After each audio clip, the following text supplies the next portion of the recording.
and welcome today to the sermon.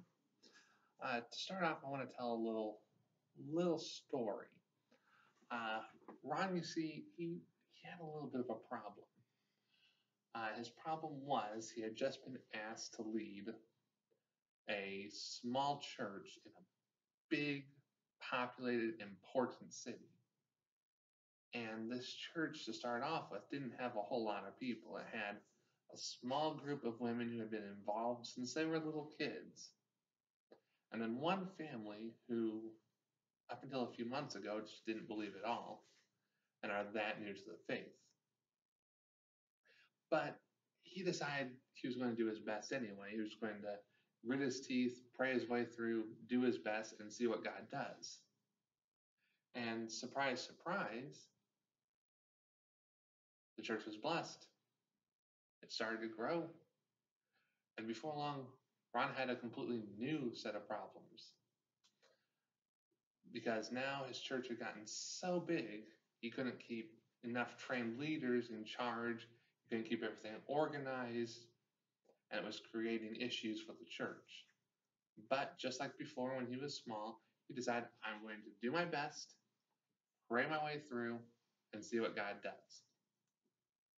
Now, the story about Ron, it's a made-up story. It didn't really happen, but it is based off of a real story and a real situation. You see, that is essentially the condition the church in Philippi found themselves. When Paul started this church, when he first came, he followed his usual process, which was to find the local Jewish community and create a core group of believers from them, people who have been part of the Jewish faith most of their lives and already knew the law. And then he would go to the Gentiles once he had this core group built. But in Philippi, the only Jewish group he was able to get was a band of women who were meeting down by the river. And then there's a story, many of you probably have heard it. Paul and Silas got arrested for preaching. They spent the night in prison praising and singing, and there was an earthquake, destroyed the dungeon doors, and when the jailer saw what had happened, he was ready to kill himself. Paul said, "No, stop. We're all still here." And the jailer was so impressed by what had happened, he invited Paul and Silas home. They were served a meal, and by the end of the night, he had led the jailer's entire family to God. The following day, Paul and Silas were released from prison, but forced to leave Philippi, leaving this new church that had just this band of women who had converted from Judaism and the jailer and his family, who were very new to this altogether. But they still decided, we're going to pray, we're going to do our best, and God blessed the church in Philippi, and it grew and it became big. And now they're facing new problems, how to keep ourselves organized, how to keep leaders in place, how to keep pastors in place. And that's the situation that they find themselves in when Paul wrote the book of Philippians. So if you'll turn with me to Philippians chapter 1, verses 3 through 6. Philippians 1, 3 through 6.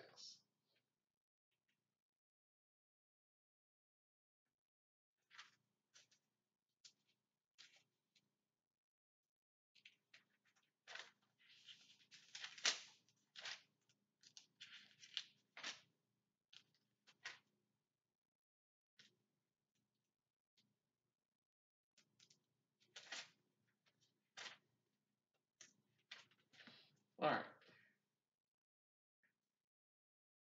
I think by God every time I remember you, constantly praying with joy in every one of my prayers for all of you, because of your sharing the gospel from the first day until now. I am confident of this, that the one who began a good work among you will bring it to completion by the day of Jesus Christ. So what is Paul saying here? He's saying, you Philippians, you were eager to share the gospel. You accepted it quickly. You're quick to share it. Now you're in the middle of a process and things are a little hectic. But God's making a promise here to the Philippian church through Paul and also to us, saying, the work I began in you, I am going to finish it. It says until the day of Jesus Christ. What does that mean? It means until the second coming, until the rapture, until the end of time. He will continue the good work in you. And this promise doesn't just apply to the Philippian church, it's the situation that they found themselves in. It applies to every single one of us. Now, we're not all in the same place, in the same stage. We're all in different spots in life. So how does this promise made in Philippians chapter 1, verse 6, God will complete the good work He started in you, apply to us? Well, I've identified 3 common phases, 3 common stages that we all find ourselves in at some point in time. And we'll see at what each of these stages mean. Now, the first stage is the sunshine and roses stage, is what I call it. To a degree, that's where the Philippian church found themselves. I mean, they had organizational issues that were the result of rapid growth, but I don't know about you, I'd say that's kind of an issue I would like to have. Just saying. But this stage is called the sunshine and roses stage. It's where everything seems to be going right. You're experiencing success. You're experiencing victories. Things are going good. And this is a fun stage to have. But there are a couple things that are important to remember. The first is, no matter how successful you are, God is the one who started it. God is the one who completes it. God's the one who gets the credit. It is easy in this stage to begin thinking we don't need God, or to begin thinking we did all this on our own. Or, worse yet, to think we are the ones who have to finish it. Many people have gotten themselves waylaid because of that. If you look at the history of Israel, the way it would go is they would prosper, they would fall away from God because they're thinking things are going good, we don't need God anymore. Things would turn bad, they would turn back to God, God would free them, they would prosper again, and the cycle starts all over. Another good example from the Bible of someone who took the credit that should belong to God was Nebuchadnezzar. Nebuchadnezzar, he led the Babylonian Empire, which at his time was the strongest nation in the world. He conquered lots of people, lots of cities, become very wealthy.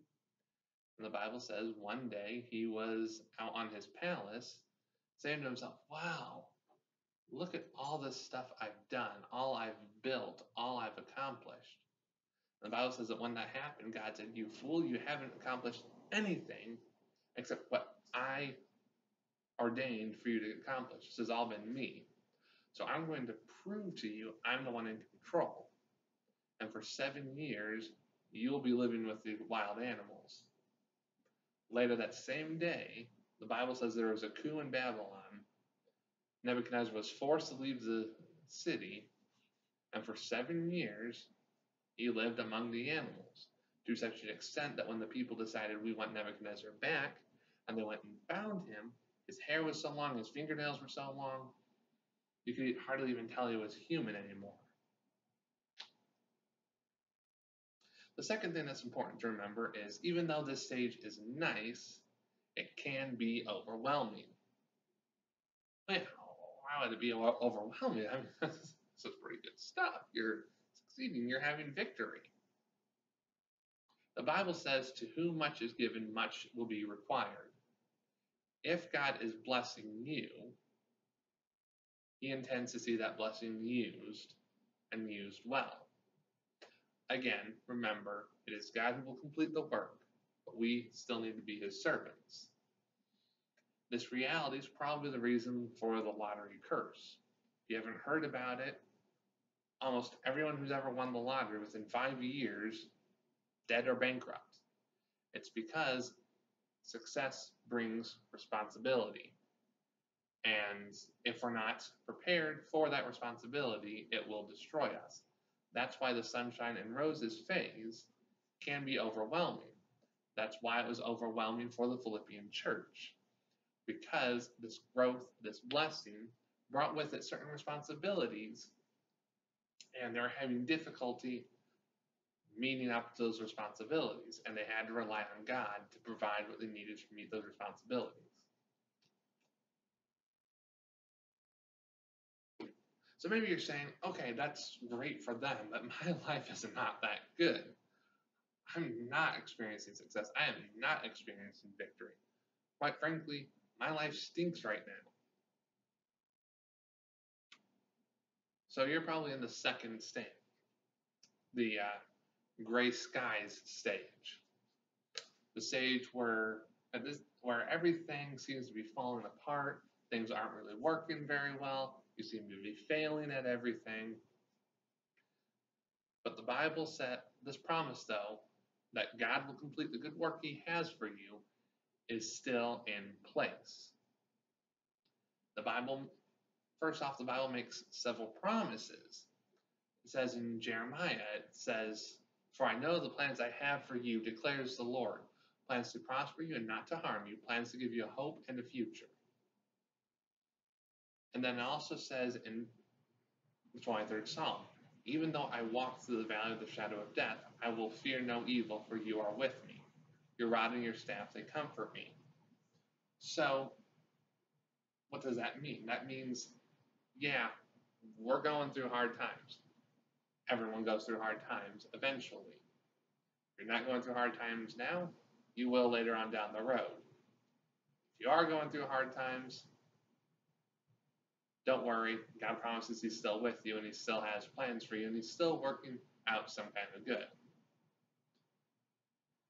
So you're probably thinking, okay, how can this ever lead to good? I'll take a look at two different examples. The first one I want to look at is from the Bible. It's the story of Joseph. Joseph, if you remember, he was one of 12 brothers of a father who had 2 wives, and he was the oldest of the wife his father really loved and therefore favored. This made his other brothers jealous, and one day they sold him as a slave. He did nothing wrong, but he still got sold as a slave. He got bought by Potiphar, the head of Pharaoh's guard. And Potiphar, under his house, under his direction and leadership, Joseph did well. So much so that Potiphar made him the manager of Potiphar's household, to the point where Potiphar himself was the only one higher than Joseph in Potiphar's house. But then something happened. Potiphar's wife said to herself, you know, that's a pretty good looking guy. I think I want that. And so she began trying to convince Joseph to sleep with her. Time after time, Joseph said, "No, you are my master's wife. This would not be right." Until one day, she was so angry at being constantly rejected, she grabbed at Joseph's cloak. And when Joseph wiggled out of it to run away, she said, "Oh, I've got an opportunity here." She starts to scream. And the other servants come in. "What's wrong, ma'am?" "Oh, Joseph, he tried to rape me." When Potiphar came home and he heard what happened, he was not happy. And he threw Joseph, who again did nothing wrong, into prison. So you could say Joseph was really going through a gray skies stage of life.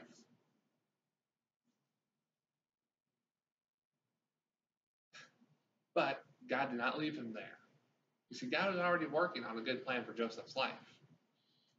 You see, later on, while he was in prison, 2 other people got thrown in prison with him, the baker and the cupbearer.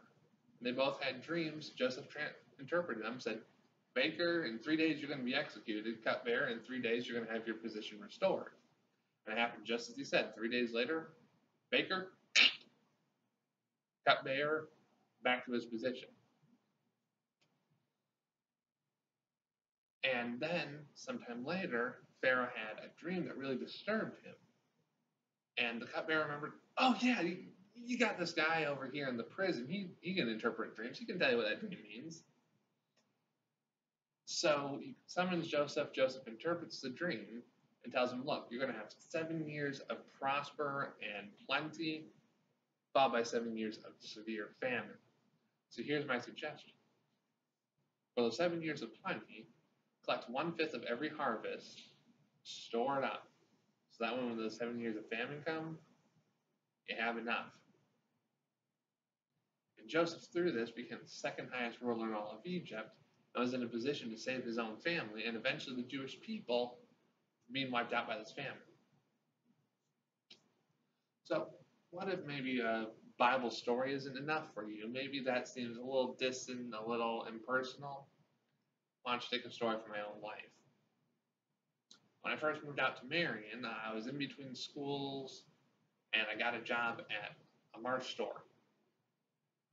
And 3 weeks into it, this was my first night closing the deli by myself, and I didn't realize 2 parts on the deli slicer came apart. Because of that, the deli slicer was not cleaned properly, and I got fired. I now had an apartment to pay for, a sister who was living with me, and no job. And for almost a month, I was looking for a job before I got hired on in the Indiana Wesleyan cafeterias. That was a hard time. It was a gray sky stage in my life. But here's the thing. At the time, I didn't realize I was going to be going back to school or that I would be at Indiana Wesleyan. So now that I had this new job, I was set up and ready to go for when I went back to school. Second, eventually, because of my vision issues, I lost nighttime driving privileges. Working at Marsh, I would have had to drive at night in order to make it to work. Working in the cafeterias in Wesleyan, not a problem. I can walk there. But third and more importantly, a few months later, I'm talking with a friend, and he says, oh, wait a minute, didn't that Marsh get shut down? So I drive down there, and sure enough, it was closed. So if I hadn't been fired back then, I'd been laid off later on in the year, and the job I had then would have been filled by someone else. So even way back when I got fired at Marsh, God was already working a plan in my life towards completion, a plan for good, that he would not stop until it's done. I can only say God was the one who did that. Again, remember, give God the credit. Gray sky stages, they happen. They're part of life. God never promised prosperity. Rather, he said, if you're going to follow me, you're going to suffer. But remember, these stages are oftentimes temporary. God is still working for good, no matter how long they last or how terrible they are. And you have an reward waiting for you in heaven. So maybe you're saying, well, I haven't experienced either of these phases because I'm still new to this whole Christian thing. What good work could possibly be in progress that God has seen through to completion in my life already? The very fact that you have come to accept Christ means that a good work has already started in your life. The Bible says in the book of Psalms, you knit me together in my mother's womb. Before I lived a day, your eyes saw my unformed body. Before a day occurred, all my days were written in your book. Before you were even born, God already knew you. He knew you deeply, intimately, personally.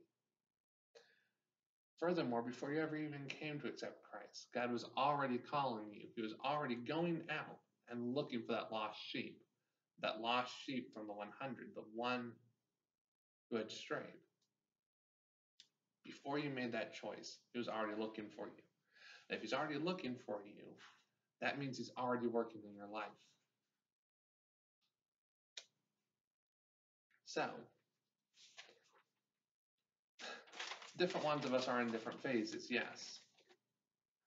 But we still have this important promise here in Philippians 1:6 that God will see through to completion the good work He started in you. So even if you're in the sunshine and roses phase, you're in the gray skies phase, or in the I'm new to this whole Christian thing, I pray that you would remember this promise and that you would work to apply it in your life, and that would give you strength, courage, encouragement, and enable you to live the life God has in mind for you. And I anticipate with joy seeing the end result of the good work God has started in your life. Thank you.